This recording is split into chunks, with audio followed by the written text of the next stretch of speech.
I absolutely love shooting real film, but it's expensive. It can be unpredictable and it's not always practical. But film is making a massive comeback, and more photographers are looking for that look, and more clients are asking for it. I've had inquiries from clients asking me to shoot real film on fashion shoots, weddings, and band promotional photography, and I absolutely can and do that. But on these shoots, as well as shooting film, I'll shoot digital as well. Not as backup, but to guarantee results, and I'll make my digital photos look like film in post. And the tool that I use to do that the most is Dehancer, a Lightroom plugin.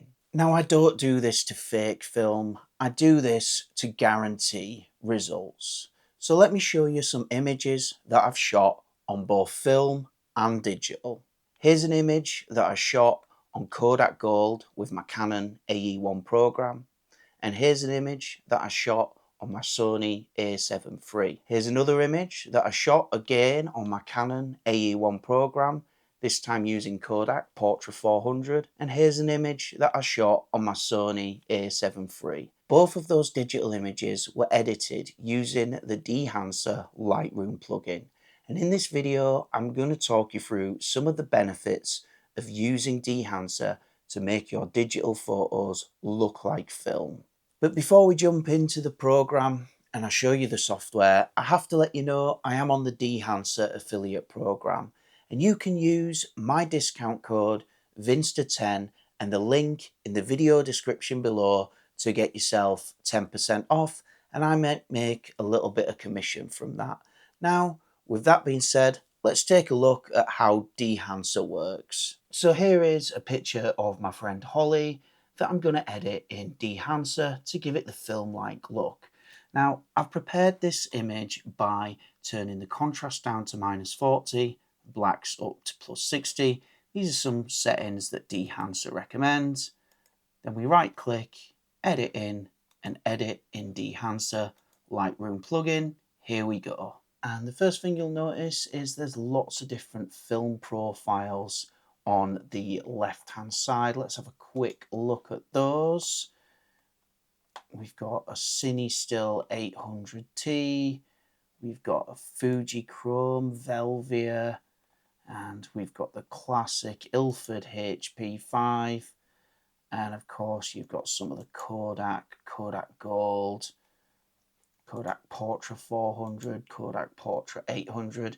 Now these are the color profiles.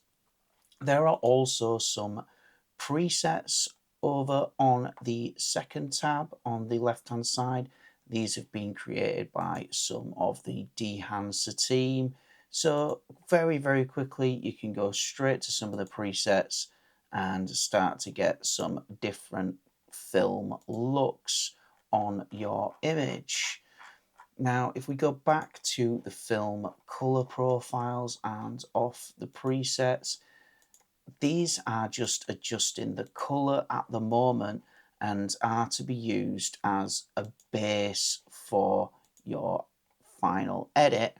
And over on the right hand side, there are lots of different tools we can use to dial in that edit. Now, I do have some more in-depth tutorials on Dehancer where I go into all of these different tools individually and show you how you can really dial those in and replicate specific film stocks and looks. And I'll put a link to those at the end of the video. But now I'm just going to quickly go through some of the main tools that are needed to get that film look on your digital photos. One of the tools that makes a huge difference to the color of your image and how it looks is the print tab.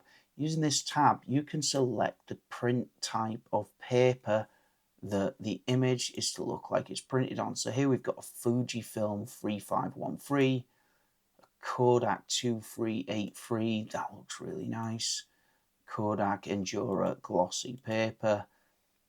Kind of like the look of the 2383. If you wanted to adjust the colors, you've got that in the color head. Of course, you can add film grain, and there's lots and lots of different presets: 35mm, 500, 250, 8mm film. That is really, really grainy. Or you can go right to the 65mm, get more of a fine grain. You can add halation to the image. This is a kind of red glow in the highlights, and of course there's different film presets there that add different amounts of halation. And you can add bloom. This is like a soft glow effect that you'll probably see coming in onto the highlights. If you look around Holly's hair there, just adds a little bit of glow, like he was using a diffusion filter. Film damage is, of course, different dust, grain, scratches, hairs, and all sorts of damage. So we can really go to town. I'm just going to pump these right up so you can see exactly what these do. And each time you click refresh, it'll throw that film damage and those scratches out into a different place. So that's kind of really fun to play with. And then of course you've got overscan, and this will add the rebate layers and the sprocket holes. And there's different types that you can choose from. Just add a pinch of vignette. This is just going to give you a bit of that lens character. So once you've got something that you're fairly happy with, click OK, and that image will open up in Lightroom, and you can export it like any normal image from Lightroom. So that was a basic run through of some of the tools and features that are available in Dehancer that you can use to make your digital images look like they were shot on film. But if you want to deep dive into those tools and really see what they can do, check out a video where I created my own Kodak Portra 400 preset. I've applied it to this photo of Holly. I'll add a playlist to all of my Dehancer tutorials at the end of this video. And remember, if you're interested in purchasing Dehancer, use my discount code VINSTA10 for 10% off. The link and the code are in the video description below, and I'd massively appreciate that. You get a bit of money off, and I might make a bit of commission, so that would be really good for both of us. Anyways, if you've enjoyed this video, check out some of the other videos on my channel and give it a subscribe.